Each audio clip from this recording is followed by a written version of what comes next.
Hello guys, what is up? Today I finally found time to talk about the 2022 Senate elections and what we have ahead of us is the battle for the control of the Senate, and many of these races are already decided, like in Idaho, Alaska.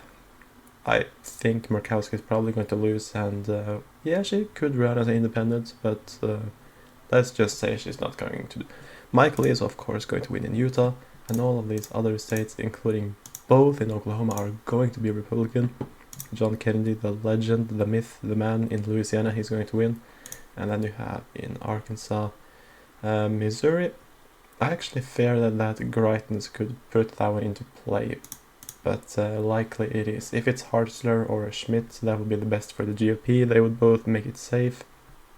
I think Long would also make it safe, really. And then you go to Iowa, Chuck Grassley, who is 1,000 years old but still seems to be running for re-election. And then you have Rand Paul, Todd Young in Indiana, he's going to win. Ted Budd is probably going to win in North Carolina, but we're going to save that for later. And yes, with J.D. Vance as the candidate in Ohio, I think that's one is going to be safe because of the turnout in the rural areas. And I actually don't think that Tim Ryan is such a bad candidate, but it's not going to happen for him. Alabama, the way it is looking for Brooks now is, well, terrible. So you pretty much have to hope that Mike Durant gets the nomination instead of Katie Britt, who is awful and the worst candidate in the race. Alabama and South Carolina are all safe, as well as Florida with Rubio. And then we have the Democratic safe states. Of course, Peter Welch is the guy in Vermont who's going to win. Maryland is not going to flip, neither is New York, Connecticut, and on the west coast you have California, Hawaii, Oregon. And the last ones that are probably safe Democratic at this point is Illinois and Colorado, because in Colorado they had a chance to nominate someone good. Instead, it looks like it's going to be the Q boomer Ron Hanks, who could not win an election in Colorado if it was even set in the 1970s.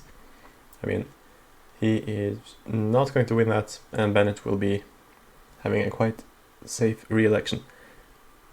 At least, I mean, it's definitely going to stay blue, but it could still be less than 10 simply because of the economy. You know, okay, just say likely. When we talk about margin, we can talk likely. And then Washington as well, Tiffany Smiley is doing better and better. I could actually think about moving this into lean because of the preferred generic ballot in that state, but it's still looking like a likely race for Murray, who is one of the worst career politicians in the country and who needs to be defeated, but I'm not sure if it's going to happen.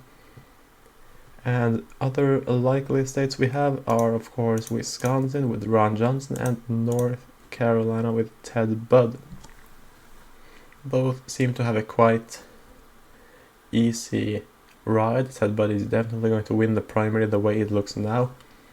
And Johnson is, well, he doesn't have any real competition in that state. Naturally not for the nomination, but also not in the general. All the Democrats there are completely useless, and that will not be a battle at all. And then you have the 5 battlegrounds. It is probably going to be a red wave, which means that I think Oz, I think and hope that Oz will be the nominee in Pennsylvania.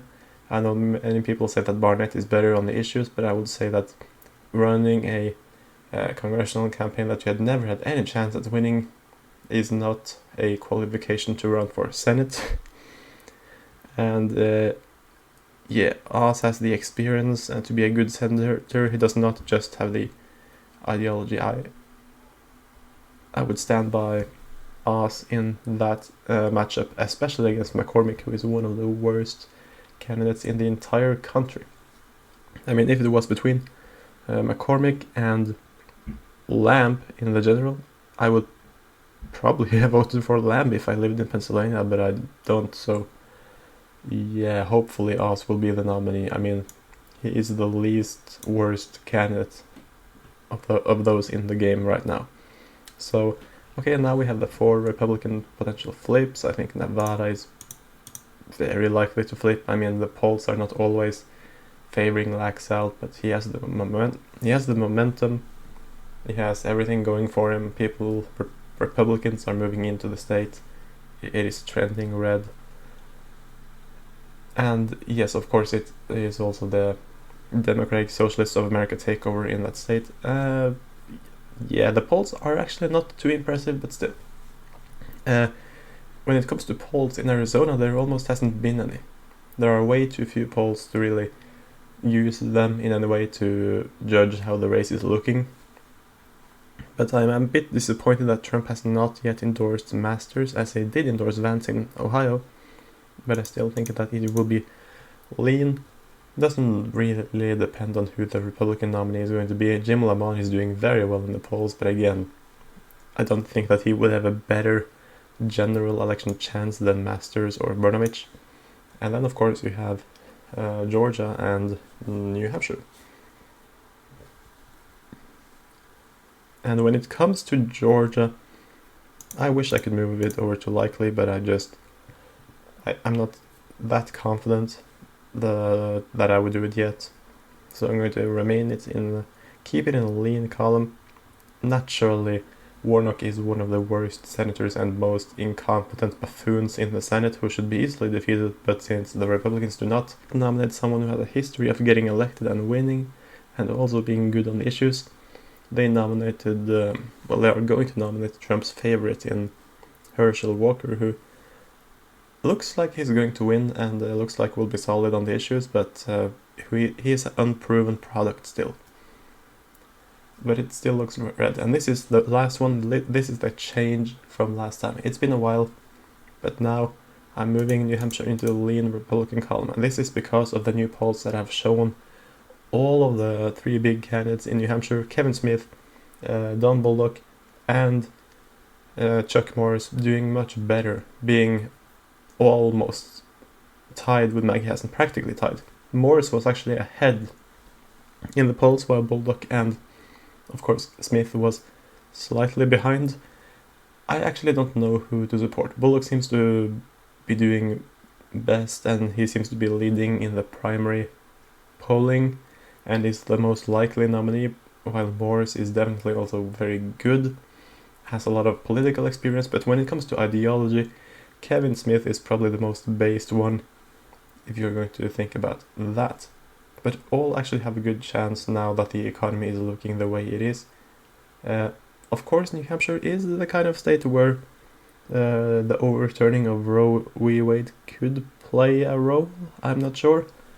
But the Republican nominee there might actually not be someone who is anti-abortion. So you never know. But anyway, this is where we stand, 54 to 46. It's really a bit too few opportunities for the GOP, but these are the 4 big.